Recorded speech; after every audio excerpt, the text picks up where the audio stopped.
Գրեթե non-stop կարելի ասել աշխատանքային process-ի մեջ են գտնվում։ Անձին խանգարում է ոչ թե այդ բալանսի խախտումը կամ բալանս չունենալը,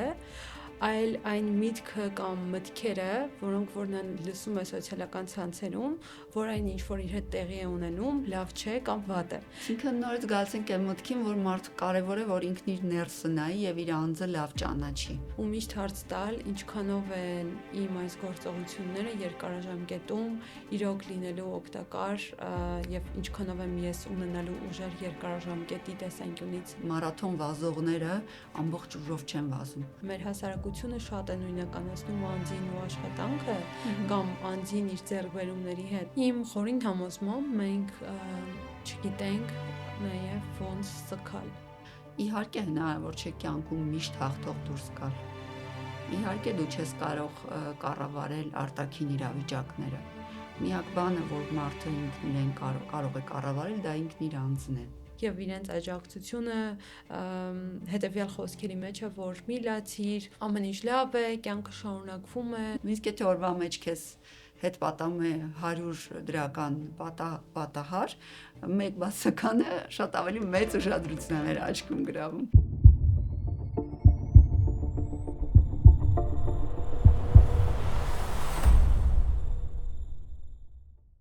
Սիրելի բարեկամներ, մեր հաղորդման գլխավոր գործընկերն է Կարդիոլաբ բժշկական կենտրոնը։ Կարդիոլաբը մասնագիտացված սիրտանոթային խնամքի կլինիկա է, որտեղ դուք կարող եք շատ բարձր որակով եւ արագ անցնել ձեզ անհրաժեշտ բոլոր ամբուլատոր սիրտանոթային քննությունները։ Կարդիոլաբում մեր արժեքներն են որակը, պրոֆեսիոնալիզմը եւ պացիենտակենտրոն մոտեցումը։ Բոլոր մանրամասներին կարող եք ծանոթանալ նկարագրության բաժնում։ Շնորհակալություն, որ մեզ հետ եք։ Բարև ձեզ։ Ահա կրկին եկել է երեքշաբթի երեկոն եւ ձեզ հետ եմ ես Սրտաբան Տաթևիկ Հովակիմյանը մեր բոլորի սիրելի Կարդիոլաբ ոդքասթում։ Շնորհակալություն, որ մեզ հետ եք։ Ուզում եմ հիշեցնել, որ մենք այստեղ հավաքվել ենք, որպեսզի լինենք ավելի առողջ, ավելի գրագետ, ավելի երջանիկ եւ խաղաղ եւ բժշկի հետ մեր որոշումները կիսող քաղաքացիներ։ Վերջին տարիներին ամբողջ աշխարհում գնալով աճում է անորոշությունը եւ ինչպես նկատել եք կյանքը չափազանց արագացել է եւ կյանքի այս արագությունը եւ գնալով ավելի ու ավելի անորոշության մեծացումը ինչպես նաեւ մեր առօրյա անելիքների ծավալի սարսափելի մեծացումը մի օր մի հետազոտություն էի կարդում, որը ասում էր այն մասին, որ մեկ օրվա ընթացքում միջինում մարդիկ ստիպված են լինում իրականացնել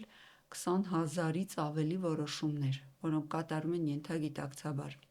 Սա բնականաբար բերում է այնպիսի անցանկալի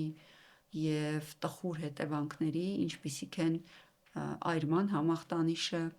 դրա ենթամաս կազմող մասնագիտական այրման համախտանիշը, տագնապային համախտանիշը, դեպրեսիաները, ընկճախտը, այլ եւ այլ հոգեբանական խնդիրներ եւ մարդկության մի զգալի մասը չի կարողանում լուծել այս հարցերը, քանի որ չունի անհրաժեշտ գործիքներ այս խնդիրների դեմ աշխատելու, պայքարելու եւ իր կյանքը ճիշտ ու գրագետ կազմակերպելու համար։ Ահա այս շատ կարևոր իմ կարծիքով կենսակարևոր թեմաներից ենք այսօր զրուցելու իմ սիրելի հյուրի հետ, ով մեր կենտրոնի Կարդիոլաբի հոգեբան, հոգեթերապևտ Թամարա Սիմոնյանն է։ Ողջույն Թամարա ջան, շնորհակալություն, որ այստեղ ես։ Նշեմ, որ դու առաջին մարդն ես, ով երկրորդ անգամ է հյուր գալիս մեր ոդքասթին, եւ ես կարծում եմ, սա շարունակական բնույթ է կրելու, քանի որ հոգեկան ոլորտի խնդիրները իմ խորը համոզմունքով մի մեծ համաճարակ են եւ դու որպես գրագետ պրոֆեսիոնալ շատ օգնում ես իրազեկվածությունը բարձրացնելու մեր հանրույթում։ Ողջույն քեզ եւ քո լսողներին, քո լսարանին, շատ շնորհակալ եմ հրավերի համար եւ շատ կարեւոր թեմաներ ենք այսօր վերցրել, կարծում եմ շատ հետաքրքիր ու նաեւ օգտակար կլինի։ Շնորհակալ եմ։ Ես գրեթե ամեն օր տեսնում, լսում եմ մասնագետների, պրոֆեսիոնալների, ովքեր այլևս հաճույք չեն ստանում իրենց աշխատանքից։ Ինչով է սա պայմանավորված, քանի որ ես գիտեմ, որ դրանք մարդիկ էին եւ ինքս էլ, քանի որ ժամանակին անցել եմ մասնագիտական այր մանրամախտանիշի միջով, գիտեմ, որ ես եղել եմ մարդ, ով իր կյանքում խիստ կարևորել է իր մասնագիտությունը, սա համարել եմ միսիա եւ առօրս համարում եմ եւ ինչ որ ձև, ինչ որտեղ նույնիսկ ինձ նույնականացնում եմ իմ մասնագիտության հետ մեծ առումով, բայց գալիս են օրեր, երբ դու ուղակի վիճակի չես իրականացնելու քո առօրյա պարտականությունները, ինչով է սա պայմանավորված եւ ինչ կարելի է անել դրա դեմ պայքարելու համար։ Շատ հետաքրքիր հարց է եւ իրականում կարծում եմ բազմակողմանի հետազոտման ենթակա, որովհետեւ շատ նորմալ ու բնական է, որ ժամանակ առ ժամանակ կյանքի տարբեր փուլերում մենք կարող ենք փոխել իմաստները նաեւ մասնագիտության մեջ, հա, այն իմաստները, որոնցով առաջնորդվում ենք, նպատակները, առաջնահերթությունները։ Բայց երբ որ երկարաժամկետում անձը չի կարողանում հասկանալ ուր է գնում եւ ինչի համար, այստեղ կարող է գործ ունենալ ոչ միայն իմաստի կորստի հետ, այլ մեծ հաշվով հենց մասնագիտական այրման։ Բայց միայն իմաստի կորուստը հերիք չէ, որպեսզի մենք ասենք, որ գործ ունենք մասնագիտական այրման հետ։ Նախ նշեմ, որ հիմնականում մասնագիտական այրում որպես եզրահանգումը տալիս է հոգեբույժը, բայց բուժման եւ հաղթահարման մեթոդները շատ տարբեր են, կախված տվյալ իրավիճակից ու քեյսից։ Եթե մենք ունենք նաեւ մասնագետի կողմից էմպաթիայի բացակայություն կամ նվազեցում, երբ որ անձը ինքը հասկանում է, որ այլևս նույն ապրումակցումը չունի իր բուժառուների, այցելուների նկատմամբ, որը որ կար, հետաքրքրության իմաստի կորուստ կամ նվազում, որը որ էլի շատ զգալի է, ցանկության կորուստ, աշխատանքի գնալու, աշխատելու ընդհանրապես եւ էլի մի շարք կոմպոնենտներ, որոնց համախումբը մեզ կարող է ասել, որ այո, միգուցե մենք գործ ունենք հենց մասնագիտական այրման հետ։ Բայց միևնույն ժամանակ մենք կարող ենք գործ ունենալ իրապես տոքսիկ միջավայրի հետ աշխատանքային, որը իր հերթին adekvat անձի համար կարող է լինել ոչ ցանկալի եւ միևնույն ժամանակ նա չկարողանա որոշում կայացնել այստեղից դուրս գալ, ունենա որոշակի ներքին կոնֆլիկտներ, որոնց արդյունքում որոշում չկայացնի դուրս գալ այս միջավայրից եւ մենք գիտենք, որ թունավոր, ոչ առողջ միջավայրում նորմալ է, որ անձը չունենա առանձնապես ցանկություն շարունակելու, հա։ Այստեղ շատ ավելի կարեւոր է այս հարցը անձն ինքն իրեն տա։ Իրականում այն միջավայրը, որում ես աշխատում եմ, ինչպիսինն է եւ իմ ցանկությունների, ինձ համար իմաստի կորուստը կարող է կախված լինել այս միջավայրից եւ կապված է արդյոք այս միջավայրի հետ, որովհետեւ եթե ունենք այսպիսի միջավայր, նորմալ է, որ կարող ենք ունենալ նաեւ ցանկության բացակայություն այդ միջավայրում լինելու։ Բայց ինչպես ասում է սխեմաթերապիան, եթե մեր այսպես կոչված հասուն մասը արկա է եւ միացված է, մենք կարող ենք փորձել հասկանալ ինչ նպատակներով ենք շարունակում մնալ այս միջավայրում, արդյոք ունենք իրոք հստակ պատճառներ եւ ինչ որ ժամանակահատված, թե որքան ենք պատրաստվում այստեղ մնալ, այս որոշումը կարող է հեշտացնել փուլը անձի համար, անցնել այս անառողջ միջավայրի միջով, բայց եթե միջավայրը այնպիսին է, որ մոտիվացնում է, ոգեշնչում է, աշխատակիցները, թիմակիցները քիչ թե շատ լավն են, հա, նրբանկատ են, կան որոշակի սահմաններ եւ կան աշխատանքային ժամեր, այս դեպքում արդեն անձը պիտի հասկանա ինչն է իրեն ամենաշատը նեղություն տալիս եւ միգուցե իրոք գործ ունենք մյուս նշածս կետերի հետ եւս, որտեղ արդեն մասնագիտական օգնություն է անհրաժեշտ։ Ինչ անել առաջին հերթին, ինչպես պահել այդ հիգիենան, հա, աշխատանք, կյանք, բալանսի տեսանկյունից, քանի որ մեզ մոտ բժիշկների մոտ իհարկե դա հատկապես մեր երկրում շատ սահմանները այսպես հարթ չեն, միանշանակ չեն եւ մենք գրեթե non-stop կարելի ասել աշխատանքային process-ի մեջ են գտնվում, նույնիսկ եւ առավոտյան աչքերը բացում ենք, առաջինը հեռախոսը վերցնում ենք, ճիշտ այս վերջի մեկ ամսում որդեգրել եմ սովորություն, որ քնելուց առաջ 1 ժամ եւ առավոտյան արթնանալուց հետո եւս 1 ժամ սմարթֆոնի հետ որևէ առնչություն չունենամ, բայց ամեն դեպքում այդ զանգերը, մեսիջները ամենուր են, ամեն օր են եւ չկա շաբաթ, չկա կիրակի, որը կարող է բերել հանգեցնել, կարծում եմ, ինչ-որ խնդիրների, ինչպես մեղմորեն այդ սահմանները դնել, որպեսզի բուժառուներն էլ մեզանից չնեղվեն եւ իրենք էլ գիտակցեն, որ որպեսզի իրենց բարօրությունից է հենց բխում, որ բժիշկը կարևոր է որ լինի առողջ եւ խաղաղ իր աշխատանքի մեջ։ Գիտես, շատ հաճախ վերջին շրջանում ինչ եմ նկատում, որ անձին խանգարում է ոչ թե այդ բալանսի խախտումը կամ բալանս չունենալը, այլ այն միտքը կամ մտքերը, որոնք որ նա լսում է սոցիալական ցանցերում, որ այն ինչ որ իր հետ տեղի է ունենում, լավ չէ կամ վատ է։ Այո, որդեգրում են կարծես թե, չէ՞, ինֆորմացիա։ Որովհետև շատ կարևոր է այո մեր հոգեհիգիենան, ընդհանրապես ինչպես ենք մենք վարվում մեզ հետ, մեր հոգեկան աշխարհի հետ, բայց նաև շատ կարևոր է մեր ռեսուրսները։ Ինչպես մենք ենք ասում հոգեբանության լեզվով, ինչքանով է ռեսուրսային մեզ համար շաբաթ կիրակի պատասխանել, որովհետև մենք բոլորս տարբեր ենք, մեր ռեսուրսները տարբեր կերպ են վատնվում, մենք բոլորս առանձնահատուկ ենք մեր նյարդային համակարգով, մեր տարողականությամբ, երևի հայերեն բառը լավ չգիտեմ, յոմկոստյա, ինչքանով ենք մենք կարող տանել ինֆորմացիա եւ որքան կարող ենք այդ ինֆորմացիան տանել։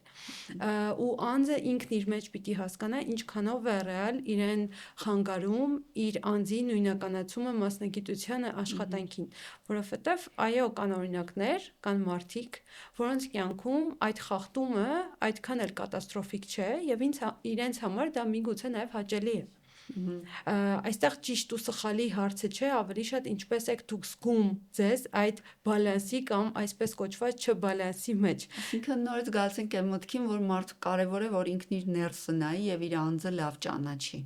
քանի որ այս համատարած աղմուկ աղաղակի մեջ, որ սոցիալական մեդիան մեր կյանքում առաջացնում է, ինձ շատ դժվար է որ մենք մեզ լավ ճանաչենք։ Հաճախ մենք մեզ օրինակ նույնականացնում ենք մեր այսպես ասած կուրքերի հետ, ինչ որ մեկին, որին մենք շատ հավանում ենք, որը մեզ համար ռոլ մոդել է ներկայացնում, մենք կարծում ենք, որ մենք էլ պիտի այդ նույն ձևով լինենք, բայց ներսը նայելով կարող են ինչ-որ մի պահ կա, որ հասկանաս,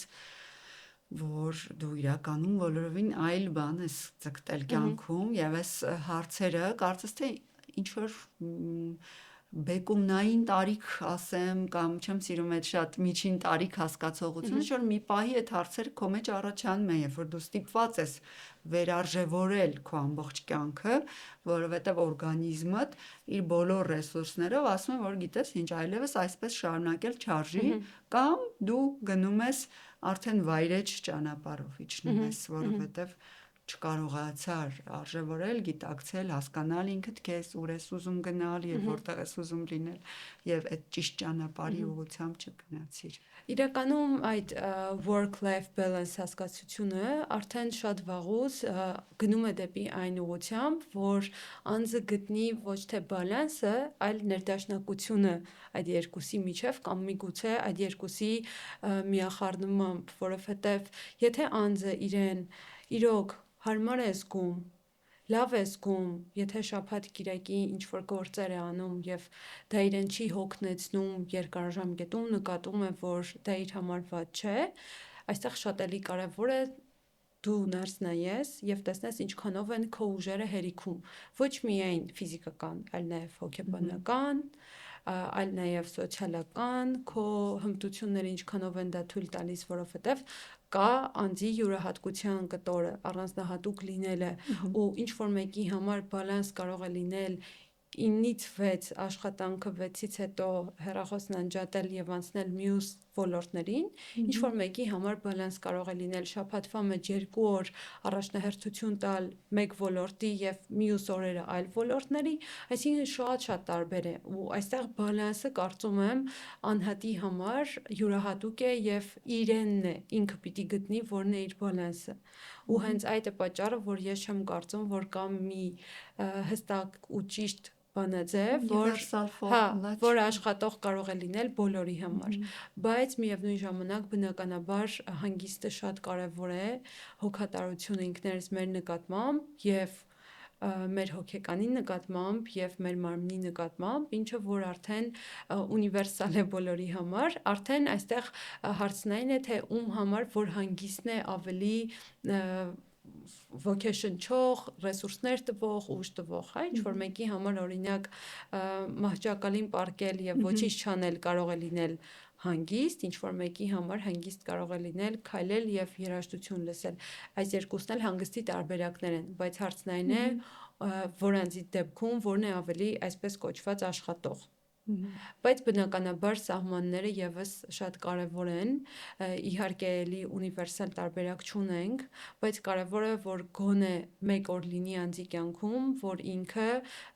աշխատանքին 10-20 կամ ավելի քիչ տոկոս տա եւ մնացած մասը լինի իրենը։ Դա կլինի զբոսնել, դա կլինի, չգիտեմ, ներկայացման գնալ, որևէ բան, որ իրեն իրոք հանգստացնում է։ Մի կարևոր բան ասեմ, որ այս վերջի ես մնացել է իմ գիտակցության մեջ եւ շատ մեծ տպավորություն ա թողել։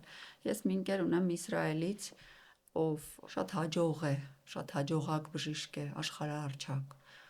Իր մոտ կարծես թե ամեն ինչ ստացված, այսպես օրինակելի բժիշկ է։ Եվ իր ռուտինից վերցված մի փոքրիկ նյուանս, դա այդ հрьяաների շաբաթ օրը հանգստանալու էլեմենտն է։ Ես մի անգամ փորձեցի իրեն հարցնել, թե ինչպես են իրենք անցկացնում շաբաթ օրը, եւ դա սկսվեց նրանից, որ մենք ուրբաթ օրը կոնֆերանս էինք կազմակերպում եւ ինքը ինձ ասաց, որ կկարողանա մասնակցել կոնֆերանսին միայն մինչև ժամը 12-ը, ոչ դրանից ուշ։ Սկզբից ես չհասկացա, թե դա ինչով է պայմանավորված, դե գիտես մշակութային տարբերությունները կարող են շատ բան լինել։ Հետո, երբ որ մի քիչ զրուցեցի, պարզվեց, որ ժամ 12-ից հետո մինչև արևի մայր մտնելը իրենք զբաղվում են տանը ինչ-որ տարբեր հարցերով, օրինակ ինքը իր ընտանիքի համար սնունդ է պատրաստում եւ պատրաստում է այնպես, որ այդ սնունդը ամբողջությամբ բավականացնի նաեւ շաբաթ օրվան եւ արևը մայր մտնելուց հետո, հա, այդ ուրբաթ օրվա երեկոյան արևը մայր մտնելուց հետո մինչև հաջորդ օրվա ամբողջական ավարտը իրենք ոչ մի աշխատանք չեն անում եւ նաեւ այդ աշխատանք անելը նաեւ վերաբերում է սոցիալական մեդիայի կիրառությանը, դա նաեւ վերաբերվում է ընկերների հետ աշխատանքային ինչ որ խոսակցությունների ընդհանրապես եւ այդ ամբողջ օրը նվիրում են ընտանիքի սիրելի մարդկանց հետ ժամանցին։ Կարող է մի քիչ դոգմատիկ է հնչում, բայց ես կարծում եմ, որ անգլերեն ասում for the long run, այսինքն երկար կյանքի իմաստով որ նայում ես, այդ մի օրվա ամբողջությամբ հանգստանալը եւ ռեսուրսներ վերցնելը շատ օգնում է, որպեսզի դու երկարատև իմաստով հեռու գնաս։ Այսինքն սա մի քիչ ինձ հիշեցնում է նաև մարաթոնի կոնցեպտը, մարաթոն վազողները ամբողջ ուժով չեն վազում։ Իրանք ընտրում են ինչ-որ մի միջանկյալ pace,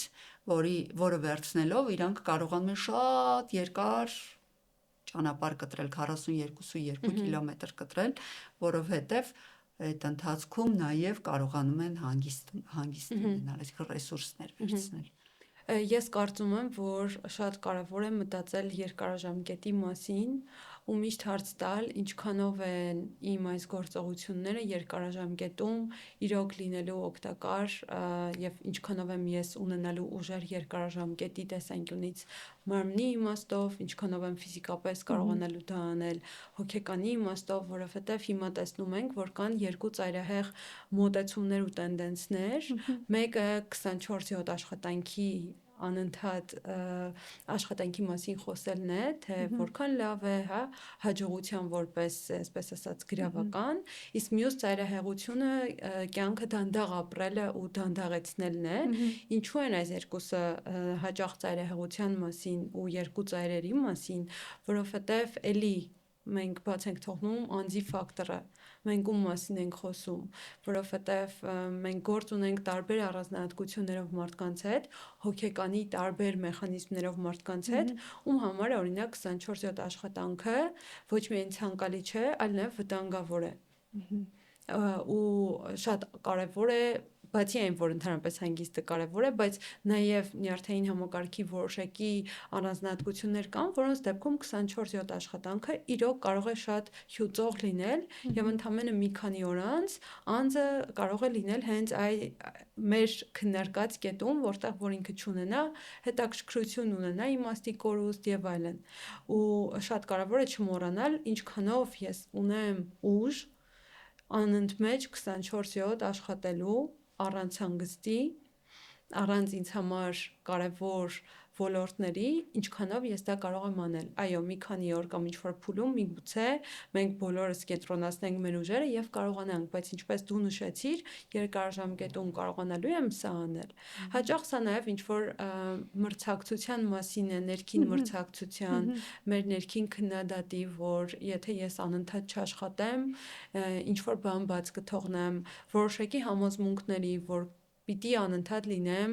ինչ-որ վազքի մեջ, որպեսզի ես լինեմ լավը, արդյունավետ, այստեղ արդեն ունենք անառողջ կոնցեպտ նույնականացման, որ եթե ես աշխատում եմ շատ, ուրեմն ես բավարար արժեքավոր եմ կամ բավարար լավ մասնագետ եմ, եւ եթե չէ, ուրեմն մի բան ինձ հետ այն չէ, ու այս համոզմունքին նաեւ նպաստում է որոշակի տենդենս սոցիալական տիրույթում տարածվող ու այստեղ էլ էլի շատ կարևոր է կանգ առնել ու հարց տալ, իսկ ինչքանով ես ունեմ բավարար ուժ, ինչքանով է ինձ թույլ տալիս իմ մարմինը, իմ հոգեկանը անընդմեջ լինել միայն աշխատանքի մեջ կամ ինչքանով է իմ մասին օրվա կտրվածքով բոլոր երևույթները դանդաղեցնել եւ պետք չէ բաց թողնել նաեւ այն կտորը, որ մենք մեր մեջ ունենք նաեւ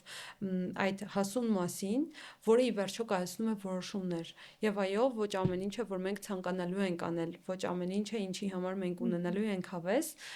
բայց կան գործողություններ, որոնք այսպես կոչված պարտադիր են կատարման համար, հա, կան հաղորդակցություններ, կան ինչ-որ գործողություններ, որոնք պետք է անել։ Այստեղ ուրիշ հարց է ինչպես ես կարող եմ օգնել ինձ այդ գործողությունների կատարումը ավելի հաճելի կամ ինձ համար ավելի մոտիվացնող, ոգեշնչող դարձնելու համար։ Չգիտեմ, դա կարող է լինել ինչ-որ սովորություն, ավանդույթ, առավոտյան 20 րոպե կամ 30 րոպե ծախսում եմ միայն ինձ համար, չգիտեմ, խմում եմ սուրճ, նախաճաշում եմ միայնակ կամ ինձ համար սիրելի մարդու հետ գիրք եմ կարդում, հեռախոսը անջատած, սա իմ ամենօրյա ավանդույթն է ինձ համար, որ ինձ զգում եմ ոգեշնչում է կամ ինչ-որ լավ բան է տալիս, ինչ-որ մեկի համար դա կարող է լինել վազքը, զբոսանքը։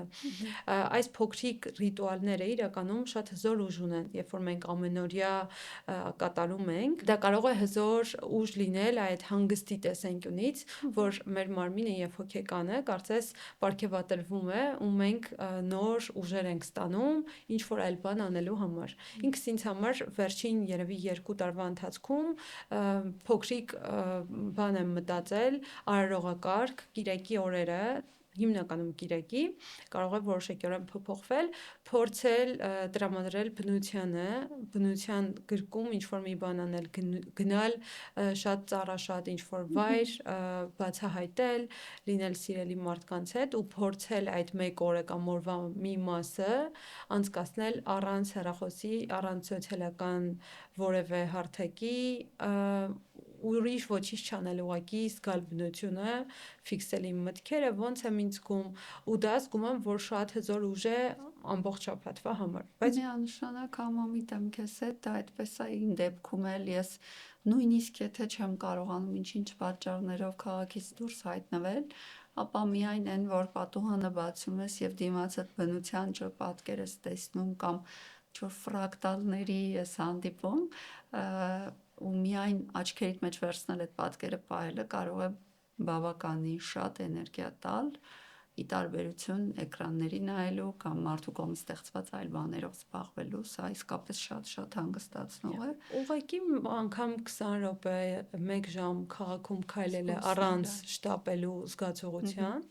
դուրս գալ ծառաշատ ինչ-որ վայր, չնայած դա Երևանում հիմա դժվար գործ է գտնել ծառաշատ մի վայր, բայց դեռ կան ինչ-որ վայրեր, որտեղ կան շատ ծառեր, բնություն ու անգամ այդ 30 րոպեն 1 ժամը ուղղակի քայլել, չգիտեմ, թեյ խմել, սուրճ խմել, կարող է շատ օգնող լինել ու նաև կտրող աշխատանքից։ Ու ի վերջո այստեղ մենք ուրիշ խնդիր էլ ունենք, կարծում եմ, մեր հասարակությունը շատ է նույնականացնում անձին ու աշխատանքը կամ անձին իր ձեռքբերումների հետ ու այստեղ մենք կորցնում ենք այն մեծ կարևոր մասը, որ մենք մոռանում ենք, որ անձը իր աշխատանքը չէ, անձը իր ձեռքբերումները չէ, որքան էլ մենք գալիս հետ ենք գալիս պտտվում ենք դրան, բայց դա այդպես չէ։ Ու շատ դժվար է իրոք անջատել քեզ քո ձեռքբերումներից, բայց միևնույն ժամանակ շատ կարևոր ու նաև սա կարող է օգնող լինել անձի համար մի փոքր ավելի հեռու լինել մասնագիտական այրումից, երբ որ դու կարողանում ես քեզ անջատել քո ձեռքբերումներից, ինչ որ առումով թեկուզ փոքր ու գիտակցել ու ընդունել, որ դու արժեքավոր ես անգամ առանց այս ձեռքբերումների, սա բնականաբար հեշտ չէ, բավականին բարդ ճանապարհ է ու նաև բարդ գիտակցում է, բայց այս գիտակցումը հաճախ շատ օգնող ու նաև ամոքող է մյուս ոլորտների համար եւս, մյուս դերերից անջատվելու տեսանկյունից եւս։ Ինձ մոտ այդ խաղաղություն ասեմ, այդպես եկավ այն ժամանակ, երբ որ ես հասկացա, որ իրականում իհարկե հնարավոր չէ կյանքում միշտ հաղթող դուրս գալ։ Իհարկե դու չես կարող կառավարել արտաքին իրավիճակները։ Միակ բանը, որ մարդը ինքն իրեն կարող է կառավարել, դա ինքն իր անձն է։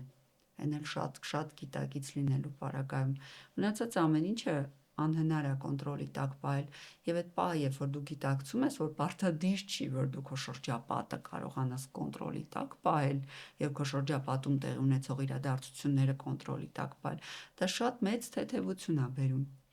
Բացի դա չմոռանանք, որ կյանքը այսպես գիծ չի, որ կամ բարձանում է կամ իջնում է, այլ այնտեղ sense փոքրիկ տարբեր էլի նորից համեմատեմ մարաթոն վազող մարդկանց հետ, որտեղ դա շատ հետաքրքիր փորձառություն է, որը միանշանակ կարելի է համեմատել կյանքի հետ, էլի ես հաճախ եմ մտքովս անցկացնում, միգուցե նաև նրանից է, որ ինքս վազել սիրում եմ, բայց նույնիսկ աշխարհի լավագույն վազորդը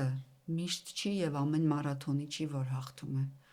Եվ սա պետքա միշտ հիշել եւ կարևոր է փորձել վայելել process-ը, այլ ոչ թե ֆիքսվել հաղթանակների վրա, քանի որ այո, հաղթանակը կա, ինքը կարևոր է, բայց դա դու չես, դա քո անձը չի։ Այստեղ բնականաբար մենք շատ հաճախ ունենք կոմպենսացիայի գտոր, երբ որ ես որպես անձ առանց գիտակցելու փորձում եմ ինչ որ վախեր, ինչ որ խնդիրներ, ինչ որ հարցեր, ինչ որ հոգետրավմաներ կոմպենսացնել իմ ձեռքբերումներով ու ավտոմատ նույնականացնել ինձ ու իմ հաջողությանը, ինքս ինձ իմ ներսի քննադատին ցույց տալով, որ ես ուրեմն բավականաչափ լավն եմ, որ ունեմ այս ձեռքբերումները, բայց ըստ իս սա շատ ոչ ամուր հող է ու ոչ ամուր հենարան է մեզ համար, որովհետև ստացվում է ցանկացած իրավիճակում, եթե այս իրավիճակը փոխվի եւ հանկարծ ես լինեմ ոչ թե առաջին տեղում, այլ երկրորդ, ոչ թե լինեմ, ինչպես դու ասացիր, հաղթողը, այլ տվյալ իրավիճակում պարտվողը, ապա նշանակում է, որ ես էլի ստացվում է իմ անձը նույնականացնում եմ այդ պարտությանը, որ ես եմ պարտությունը, որ իմ մասին է եւ միևնույն ժամանակ ուրեմն ես ձախողակ եմ, ուրեմն արժանի չեմ եւ այլն։ Շատ հաճախ գիտես հենց այցելուների այդ աշխատանքում մենք գտնում ենք այս ծայրահեղ կտորները, որ եթե ես առաջին տեղում չեմ կամ ես հաղթողը չեմ, ուրեմն ես ոչ ոք եմ եւ եթե ոչ ոք եմ, ուրեմն արժանի չեմ սիրո, ուշադրության եւ ուրեմն մարդիկ ինձ չեն նկատի, չեն տեսնի եւ ես իմ տեղը չեմ ունենա։ Սա շատ ոչ առողջ մաս է մեր մեջ զարգացած, միևնույն ժամանակ շատ կարևոր հետազոտման տեսանկյունից, որովհետեւ երբ որ մենք կարողանում ենք այս երկու ծայրերը բերել հասցնել մեջտեղի ու ինչպես դու ասացիր, հասնել այն գիտակցմանը շատ բարդ աշխատանքով, որ ես իմ արդյունքը չեմ, այո, ինչ որ դեպքերում արդյունքը կարող է իմ ինչ որ հմտության մասին որոշակի բան ասել, բայց դա չի նշանակում, որ իմ արդյունքը, իմ ձեռքբերումը իմ անձի մասին է, որքանով եմ ես արժեքավոր, որքանով եմ ես լավը։ Ու նաև չմոռանանք, որ ընդհանրապես հաջողության հասնելը շատ տարբեր բաղադրիչներից է կախված եւ ոչ միայն քո մասնագիտական հմտություններից։ Այստեղ շատ կարևոր է հենց քո հոգեվիճակը, քո պատրաստվածությունը, հոգեկանի մեխանիզմները, իսկ ինչ փուլում ես դու կյանքի գտնվում այս պահին այդ հաջողությանը հասնելու ճանապարհին։ Իսկ մենք շատ հաճախ հաջողության հասնելու ճանապարհ վերցնում ենք մի ուղիղ գիծ ու մոռանում ենք, որ մի շարք այլ ազդող գործոններ կան։ Եվ մի կարևոր բան էլ ենք մոռանում իմ խորը համոզմունքով, դա հաջողությունն ու երջանկությունը նույն բանը չլինելն է։ Այսինքն հաջողության այդ առնետավազք մի քիչ վատ է հնչում, բայց հաջողության հետևից մեզ կարող է դա բերի շարունակական դոպամինի գերարտադրության, որը այլևս անունակ դարձնի ընդհանրապես որևէ ուրախություն զգալ մեր կյանքում։ Հա, մենք փոքրիկ հաղթանակներին այնքան ենք սովորել, ասենք social media-ում նորից մեկը լայք դրեց, այն մյուսը տարածեց, այն մյուսը այսքան դիտում ունեցավ, այն մյուսը չգիտեմ ինչ ունեցավ, որ ի վերջո մենք անունակ ենք դառնում մեր կյանքում իրական մեծ ուրախությունները զգալ եւ ընկալել։ Իսկ երջանկությունը իմ կարծիքով, իհարկե կարող է սխալվում եմ, շատ տարբեր սահմանումներ կլինեն, բայց ինձ համար երջանկությունը դա ձեռքբերումների հետ առնվազն նյութական արտաքին աշխարհում ձեռքբերումների հետ ուղիղ կապ չունեցող երևույթ է։ Երջանկությունը երևի թե դա քո կյանքի մի քանի կարևոր ասպարեզներում հարստություն ունենալն է։ Եվ աշխատանքը դա միակ ասպարեզը չի, որտեղ դու պետքա ֆիքսվես այդ հարստությունը ունենալու համար, դա նաև իհարկե քո անձնական կյանքն է, դա քո ընտանիքն է, դա քո ընկերներն են, դա ինչու՞ չէ քո սիրելի զբաղմունքն է, եւ ի վերջո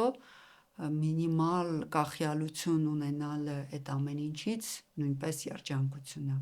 Երբ որ դու ինքդ քեզնով այնքան ինքնաբավ ես, որ մնացած բոլորը ուղղակի ուզում են քեզ հետ լինել, որովհետև ինքնաբավությունը շատ գրավիչ է։ Այստեղ շատ կարևոր բան ասացիր երջանկության մասին, ընդհանրապես մեր հասարակության մեջ հաճախ երջանկությունը եւս փոխկապակցված է մյուս բաղադրիչների ու մյուս ոլորտների ձեռքբերումների հետ, մինչդեռ երջանկությունը այդ երջանիկ զգալու կարողությունն է անգամ փոքր թվացող երևույթների մեջ։ Եվ այստեղ շատ կարևոր կտոր է ներքին հենարանների առկայությունը, որովհետև եթե անձը չունի ներքին հենարաններ, ինչը որ շատ հաճախ բարդ գործընթաց է հասնել է սրան ունենալ, ներքին հենարան միևնույն ժամանակ, երբ որ դու կարողանում ես դա ձևավորել, եթե չկա ձևավորված ու ամրացնել, դու հենվում ես արդեն ոչ թե ձեռքբերման վրա որպես հենարան,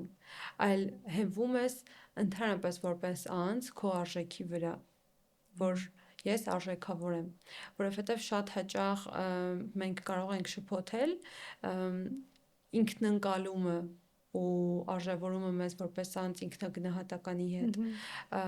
մինչդեռ սրանք շատ տարբեր երևույթներ են, որովհետև նորմալ է ու բնական, որ մենք կարող ենք մեզ գնահատական տալ ու այդ գնահատականը փոփոխվի ըստ տարբեր երևույթների, բայց հիմնային արժեքը, երբ որ դու գիտակցում ես որպես անձ, որ դու արժեքավոր ես ու եթե սա ունես որպես հենարան, քեզ համար որևէ ձախողում, այսպես ասած, կատաստրոֆիկ չի լինի։ Բայց միևնույն ժամանակ մենք հաճախ ասում ենք, այ եթե սա կա, ուրեմն այսպես պիտի լինի։ Մինչդեռ բոլորս էլ մարդիկ ենք ու անգամ շատ ամուր ներքին հենարանների դեպքում եւս կարող են լինել մեզ հարվածող կամ մեր ներքին աշխարհի վրա ազդող որոշակի երևույթներ։ Այստեղ կարևորը ոչ թե այն է, որ մենք պիտի լինենք միշտ 100%-ով ամուր եւ երբեք չշարժվենք մեր տեղից, այլ ունենանք այնքան գիտակցություն, որ անգամ այդ հարվածների ու տատանումների ժամանակ եւս գիտակցենք ինչ է տեղի ունենում մեզ հետ եւ մեզ հետ բերենք, այսպես ասած, մեր հիմնական դիրքին։ Ու երբ որ խոսում ենք ինքնախնամքից ու ինքներս մեզ հոգ տանելուց, այստեղ եւս շատ կարևոր կտոր է հենց սահմանների մասը, որովհետև երբ որ մենք կարողանում ենք հստակ սահմաններ դնել ու տարանջատել մեզ տարբեր դերերում եւ մեզ տարբեր ոլորտներից, դա կլինի աշխատանքում, դա կլինի այլ ոլորտում, այստեղ արդեն մենք կարողանում ենք նաեւ ունենալ ինքներս մեզ հետ ժամանակ, ինչը շատ կարևոր կտոր է անձի համար, ունենալ ժամանակ ինքն իր համար, հատկապես մարդկանց օգնող մասնագիտություններում, առավել ևս բուժաշխատողների կյանքում, բժիշկների, հոգեբանների, հոգեբույժների, հոգեթերապևտների, երբ որ մենք գործ ունենք անձի առողջության հետ, շատ կարևոր է սահմանները, որովհետև մենք սահմանների միջոցով է նաև, որ կարողանում ենք մնալ արդյունավետ մասնագետ եւ հենց սահմանների գոյությունն է, որ կարող է թույլ տալ, որ մենք տարանջատենք դիմացինի խնդիրը մեր խնդրից։ Իհարկե դժվար է նույնականացնելը, նմանեցնելը հոգեկան առողջության մասնագետների դեպքում մի փոքր այլ է, բայց եթե վերցնենք բուժաշխատողներին, որոնց շփումը բուժառուների հետ ավելի մեծ հաճախականություն ունի, այս դեպքում շատ կարևոր է գոնե մինիմալ սահմաններ ունենալը, գոնե ինչ-որ ժամային կտրվածքում, ոչ աշխատանքային օրերի ընթացքում, հատկապես եթե խոսքը կյանքի ու մահվան վտանգ սպառնացող դեպքերի մասին չէ, այլ ուղղակի ինչ-որ մի հարց է, որը անձը կարող է տալ նաև հերթական խորհրդատվության կամ գոնե աշխատանքային օրվա ընթացքում։ Մենք մի փոքր բժշկի մասնագիտությունը շատ ենք նույնականացնում, որ նա պետք է լինի փրկիչ եւ բարերար եւ 24/7 հասանելի, բայց կարծում եմ սա եւս անառողջ մոտեցում է ու ինչ որ կարծրատիպ, հատկապես մեր հասարակության մեջ, որովհետեւ բժիշկը եւս մարդ է, ով կարիք ունի հանգստի ու երբ որ մենք խոսում ենք այն դեպքերի մասին, որոնք հրատապ չեն, ապա սա նշանակում է, որ բուժառուն ցանկալի է, որ ունենա այդչափ գիտակցություն, որ մասնագետին չդիմի այն դեպքերում, երբ որ նա չի աշխատում, այսինքն ոչ աշխատանքային ժամերի։ Այստեղ էլ արդեն շատ կարևոր է այդ գիտակցության սերմանումը ու դրա մասին հաճախ խոսելը, բժշկի կողմից որոշակի սահմաններ կիրառելը եւ դրանց մասին եւս խոսելը, որովհետեւ անձի համար ավելի լավ է որոշակիություն ունենալը, թե ինչու չի կարող պատասխանել, որ դեպքերում չի կարող պատասխանել, երբ կարող է պատասխանել, այս որոշակիությունը այցելուին եւս, բուժառուին եւս կարող է շատ օգնել, նաեւ ինչ որ առումով ինքնակարգավորման գալ, որովհետեւ շատ հաճախ բուժառուները կարող են ուզենալ իմանալ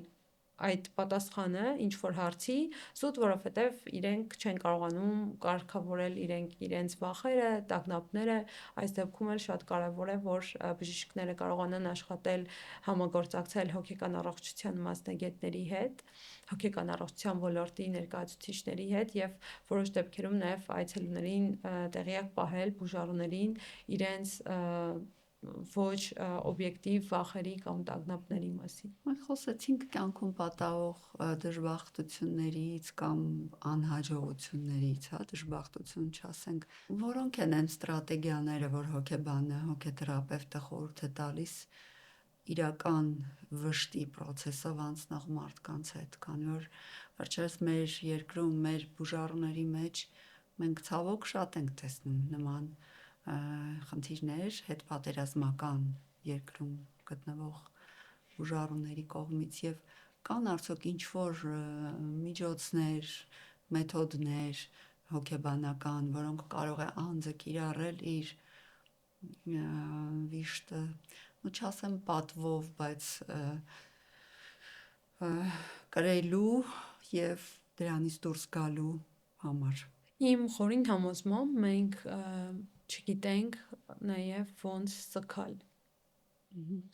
Երբ որ ասում եմ մենք, նկատի ունեմ մեզ որպես համայնք, մեզ որպես հասարակություն։ Ինչու, որովհետև շատ հաճախ անգամ սկալու փուլերը, որոնք որ նորմալ ու բնական են, մենք ավտոմատ առանց գիտակցելու փորձում ենք խուսափել, skip անել, հնարավորինս շուտ դուրս գալ ու ինչ որ գործողություններ անել։ Մինչդեռ վիշտը իրենից ենթադրում է որոշակի փուլեր ու վիշտը իրենից ենթադրում է նաև առերեսումը ցավի հետ, որը որ ոչ հեշտ, բայց միևնույն ժամանակ շատ կարևոր process է հենց վշտի փուլում, վշտի ապռնման փուլում։ Եվ շատ հաճախ ինչ է տեղի ունենում, անձը առանց գիտակցելու, քանի որ չի ստանում բավարար աջակցություն կամ գիտելիքներ, կամ չունի այնպիսի միջավայր, որտեղ կարող է հանգիստ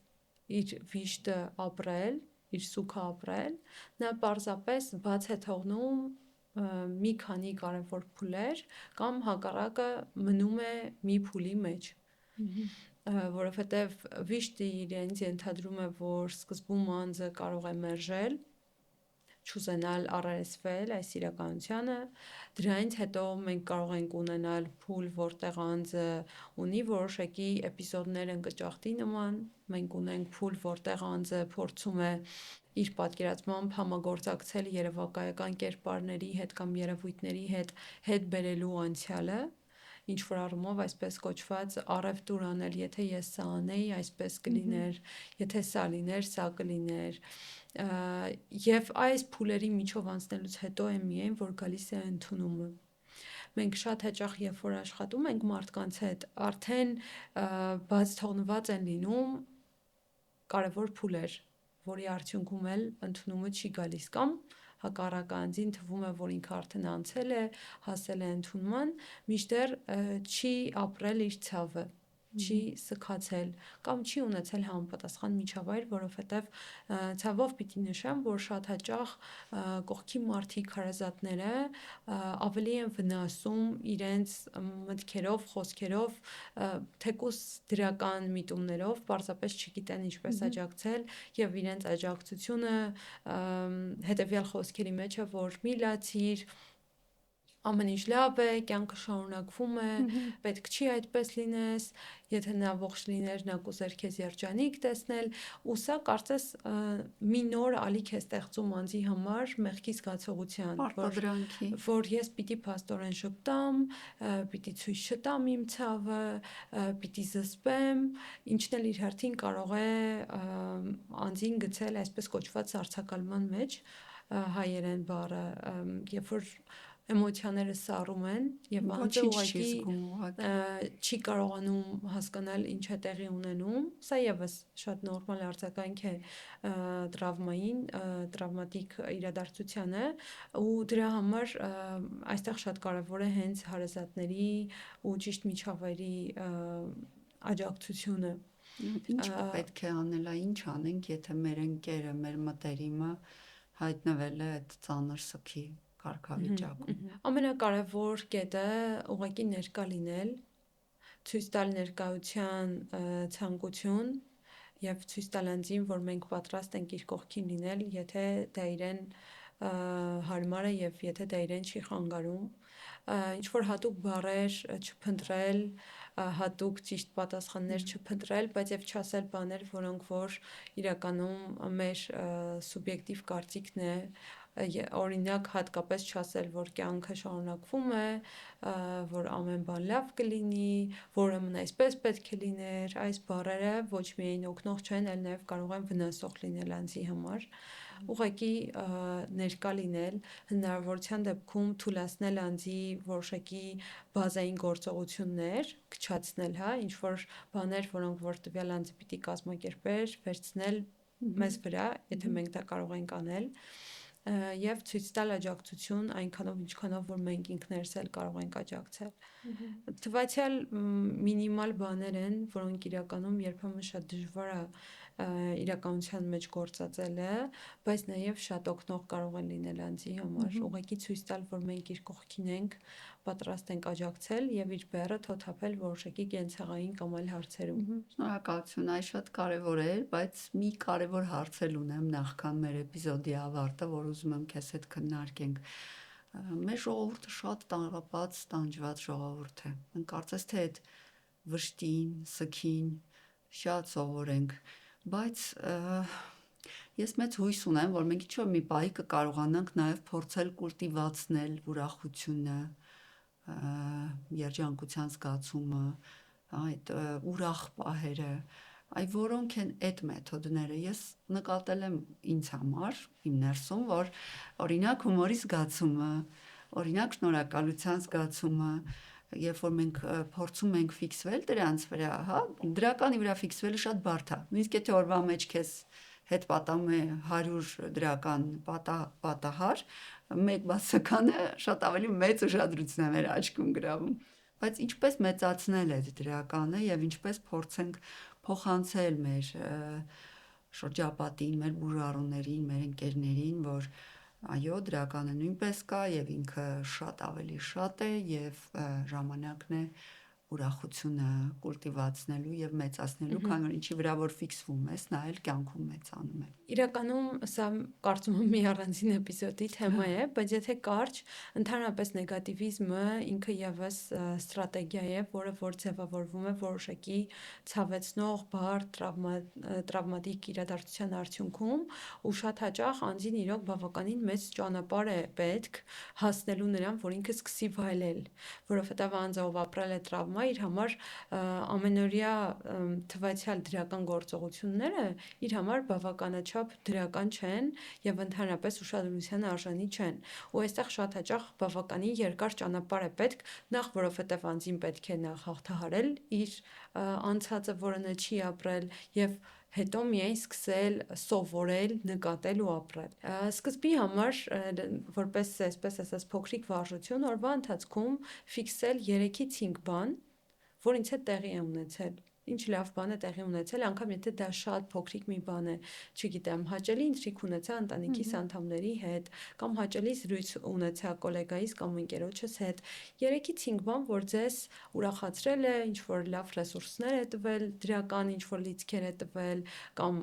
ժպտացրել է, ինչ որ լավ բան է տվել։ Այս գործողությունը նկատել օրվա ընթացքում մեզ հետ տեղի ունեցող դրականը, անգամ փոքրիկ, մեզ կարող է տալ այս սովորությունը նկատել այն լավը, որը որ մեզ հետ տեղի է ունենում։ Շնորհակալություն, դու ինձ հիշեցրիր մի կարևոր բան, որ վերջի ժամանակները մենք անում ենք ընտանիքում, ամեն երեկո